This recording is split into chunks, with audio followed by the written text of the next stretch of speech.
Assalamualaikum warahmatullahi wabarakatuh. Perkenalkan, nama saya Muhammad Alfian Nadin dengan NIM 23091166034. Di sini saya akan menjelaskan analisis faktor yang mempengaruhi tingkat kebahagiaan global diambil dari dataset di Kaggle yang berjudul World Happiness Report.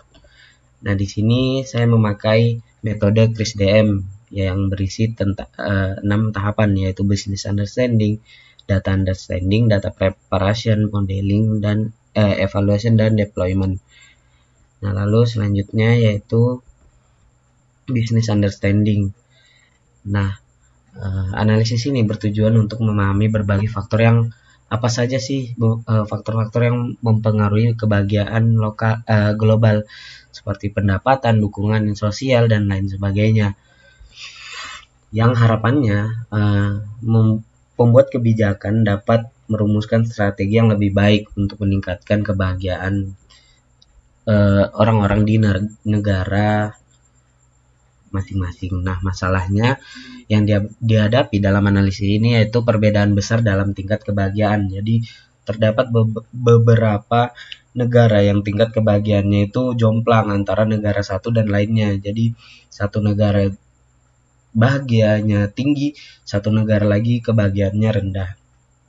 Nah, untuk manfaatnya sendiri, analisis ini yaitu untuk memberi pemahaman yang lebih baik dalam faktor-faktor yang mempengaruhi kebahagiaan global ini. Nah, lalu kita masuk ke data understanding. Nah, pada data understanding ini terdapat beberapa tahapan. Saya akan menjelaskan bagian inconsistent values, di mana pada inconsistent values data yang saya analisis tidak terdapat inconsistent values. Lalu pada missing values data saya ternyata memiliki beberapa missing values, antara lain bagian perception, corruption, positive effect, dan lain sebagainya. Nah, data dari World Happiness Report ini memiliki 1949 baris dan 11 kolom. Nah, lanjut masuk ke data preparation. Nah, di sini bagaimana kita menghandle semua yang datanya tidak konsisten di data understanding sebelumnya. Nah, di sini kita handling missing values, di mana saya berhasil menghandlingnya dengan mengubah data yang kosong menjadi mean. Nah, di sini sehingga yang tampil yaitu 0, yang berarti missing values-nya berhasil diatasi. Lalu duplicate values di sini 0 juga. Lalu outlier values di sini adalah left ladder atau tingkat kebahagiaan sebelum dan sesudah outliers-nya di handle. Nah, di sini dapat dilihat yang setelah di handle pendistribusian datanya lebih baik. Nah, lalu untuk bagian konstruk data di sini saya membagi social support kategori menjadi 3, yaitu low, medium, dan high. Lanjut ke modeling. Di sini kita yang pertama yaitu melakukan splitting data. Nah, pada splitting data ini kita membagi bagian data yang akan ditrain dan dites. Nah, ukurannya sendiri untuk train 15, 59 dan juga 11 kolom. Nah, masuk ke build and train model. Di sini saya memakai random forest regression dan XGBoost.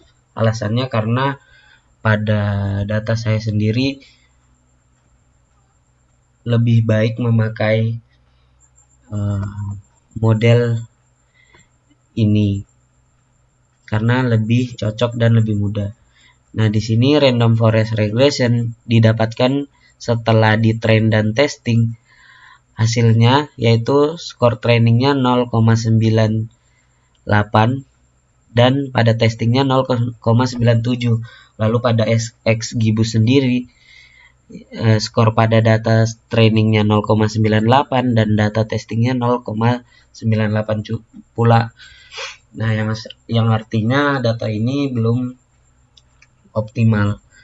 Nah, masuk ke Begins dan Compare Predict. Di sini dapat didapatkan random forest menghasilkan MAE 0,11 dan XGBoost MAE sekitar 0,10, yang artinya rata-rata kesalahan prediksi model ini sekitar 0,11 dan XGBoost-nya sendiri 0,10, yang menunjukkan bahwa model ini mampu menghasilkan prediksi yang lebih akurat dengan rata-rata kesalahan yang sedikit. Nah, masuk ke bagian evaluasi. Di sini pada bagian random forest regressor didapat MAE-nya 0,11, MSE-nya 0,02, RMSE-nya 0,16, MAP-nya 0,02. Lalu XGBoost sendiri lebih rendah, yaitu pada 0,1092,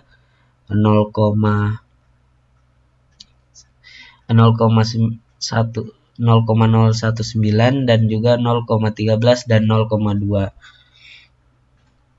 Nah, masuk kepada cross validation sendiri dapat dilihat bahwa hasil visualisasi RMS untuk model random forest dan XGBoost ini menunjukkan bagaimana kedua model berkinerja di setiap fault dalam proses cross validation.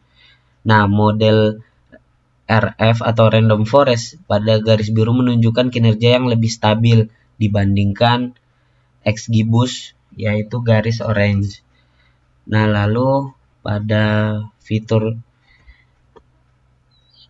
lalu setelah ini kita melakukan tuning hyperparameter, di mana didapat bahwa RMSE XGBoost sebelum tuning yaitu 0,017 dan setelah tuning 0,132, yang menandakan hasilnya lebih optimal.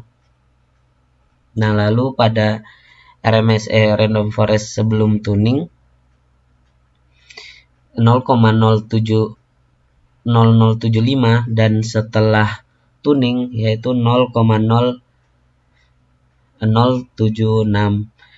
Nah, ini mengindikasikan bahwa model random forest sudah bekerja dengan sangat baik dan tuning hyperparameter tidak memberikan dampak besar terhadap performa, sedangkan yang XGBoost tadi menunjukkan hasil yang lebih signifikan setelah tuning, di mana hal ini menunjukkan bahwa pengaturan hyperparameter yang lebih baik untuk XGBoost dapat meningkatkan akurasi prediksi. Nah, ini saat saya melakukan deployment, yaitu Fast API, di mana hasil prediksinya 2,7. Di sini saya memasukkan nomor acak saja. Nah, yang terakhir kita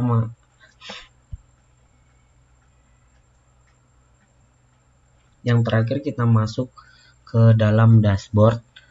Nah, ini adalah merupakan dashboard yang sudah saya buat. Nah, yang pertama, bar chart di atas itu menampilkan grafik yang mengelompokkan negara berdasarkan tingkat kesejahteraan mereka menjadi 3, yaitu high, medium, dan low. Nah, negara yang muncul yaitu Prancis, Moldova, dan Meksiko, Argentina, Venezuela pada medium, dan Kenya pada low. Nah, kebanyakan negara yang tercantum berada dalam kategori medium, dengan beberapa negara di kategori high dan low, menunjukkan bahwa kesejahteraan global memiliki distribusi yang cukup luas. Nah, lalu lanjut ke pada pie chart. Di sini menunjukkan proporsi negara yang berdasarkan tingkat kesejahteraan dalam seluruh sampel data. 68,7% menunjukkan negara berada di kategori high, 26,7% pada medium, dan pada low sekitar